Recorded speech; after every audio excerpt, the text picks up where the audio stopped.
ভাইয়া এবং আপুরা, গত ভিডিওতে আমি তোমাদের দিয়েছিলাম সি দিয়ে সি এর প্রিপোজিশন গুলা।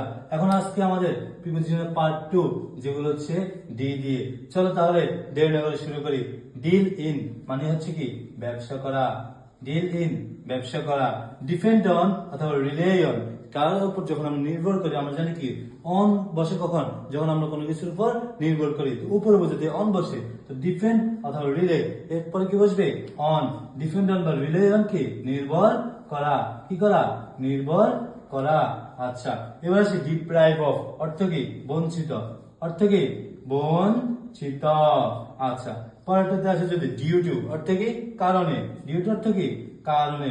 এটা পাশে আমরা একটু লিখতে পারি বিকজ অফ, কি লিখতে পারি বিকজ অফ, অর্থ কি কারণে। সেম অর্থ দেয় ড্রিম অফ, অর্থ কি স্বপ্ন দেখা, ড্রিম অফ স্বপ্ন দেখা। দেখো সহজ প্রিপোজিশন, আশা করি পারবে তোমরা। সামনে পরীক্ষা পড়তে হবে কিন্তু। ডিফারেন্ট ফ্রম মানে কি ভিন্ন, ডিফারেন্ট ফ্রম কি ভিন্ন। এইগুলো অল্প কিছু প্রিপোজিশন, সবগুলা অ্যালফাবেট দিয়ে আমরা প্রিপোজিশন দিব। এগুলো অল্প অল্প করে শিখবো, যেগুলো আমাদের পরীক্ষায় কাজে লাগবে। আজ তাহলে এ পর্যন্ত।